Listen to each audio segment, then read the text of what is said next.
வெளியூர்ல இருந்து அழகழகா பொண்ணுங்க வந்து சாப்பிடுறாங்க. அப்ப யாரும் இல்ல, நான் தான் இலை எடுக்கிறேன் போயிட்டு. நீங்களாம் பியூட்டிஷியனா, மேக்கப் போட வந்திருக்கீங்களா? இல்லையே, நாங்கெல்லாம் டான்சர்ஸ் அப்படின்னு சொன்னோம். யாரு வேணா வந்து ஆடலாமா? யாரு வேணா எல்லாமே திறமை இருக்கவங்க யாரு வேணா வந்து ஆடலாம் அப்படின்னு சொல்லிட்டு போயிட்டாங்க அவங்க. அவங்க எங்க இருக்காங்க, எந்த ரூம் இருக்காங்க, நான் பின்னாடியே போயிட்டு பார்த்தா அவங்க ஒரு ரூம்ல இருந்தாங்க. அந்த ரூமை கிளீன் பண்ணும். அப்புறம் நான் போறேன், கிளீன் பண்ண போறேன். அப்பெல்லாம் இன்னும் நல்லா குண்டா இருப்பாங்க எனக்கு.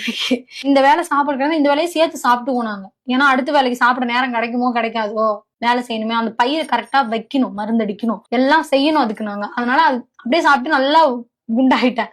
அப்ப குண்டா இருக்கும்போது என்னை நம்ப மாட்டேங்கிறாங்க நான் டான்ஸ் ஆடுவேங்க. இல்லைங்க நான் உண்மையாலுமே ஆடுவேங்க, எனக்கு ரொம்ப ஆசை, நான் ஆடணும்னு சொல்லிட்டு ஸ்கூல்ல எல்லாம் நான் ஆடி இருக்கேங்க. நான் வழினா கேட்டேன், நான் வேணா உங்ககிட்ட பாடி காட்டவா? ஆடி காட்டுங்க சொன்னாங்க. அவங்க ரூம்ல வந்து நன்னாரே நன்னாரே அந்த சாங் போட்டு ஆடி காட்டினேன். பரவாயில்ல சூப்பரா ஆடுறீங்க, நீங்க எங்க கூட வந்து ஆடுங்கன்னாங்க. ஏங்க இங்க இருக்கிறவங்க ஏதாவது சொல்லுவாங்க, இங்க நான் வேலை செய்ய வந்திருக்கேங்க, இலை எடுக்கிற வேலை தாங்க செய்ய வந்திருக்கேன்.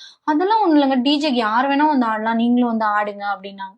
நானும் அவங்க சொல்றது கேட்டு எங்க வீட்டுக்காருக்கு உடனே போன் பண்ணி, எங்க அந்த மாதிரி ஆட சொல்லிட்டாங்க, நான் ஆடுதா அப்படின்ட்டு அவரு கரும்பெட்டிட்டு இருக்காரு. ஆட சொன்னாங்களா? நிஜமாலுமே நீ ஆடுறியா? அவங்க கூட நிஜமாலுமே நான் ஆடுறேங்க அப்படின்னா, நீ மட்டும் வீட்டுல இருக்கிற ட்ரெஸ் என்னது எடுத்துட்டு வாங்க அப்படின்னு ட்ரெஸ் எடுத்துட்டு வராரு. நான் அங்கேயே குளிச்சுட்டு அந்த ட்ரெஸ் போட்டு, எனக்கு என்கிட்ட இருக்கிற ட்ரெஸ் போட்டுட்டு முடியெல்லாம் அப்படியே விட்டுட்டு, அவங்க கூட அப்ப வந்து ரஞ்சிதமே ரஞ்சிதமே பாட்டு கொஞ்சம் ஃபேமஸா அப்ப அங்க ஆடினாங்கன்னா அந்த ஸ்டெப் தான் போடுவாங்க.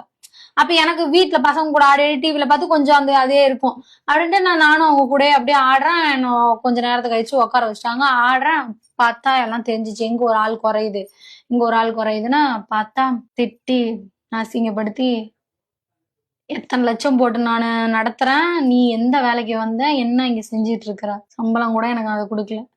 அங்க சொல்ல முடியாது, அவ்வளோ திட்டு, அவ்வளோ பேச்சு வாங்கிட்டு அமுச்சிட்டாங்க. எங்க வீட்டுக்காரர் அங்கதான் இருந்தார்.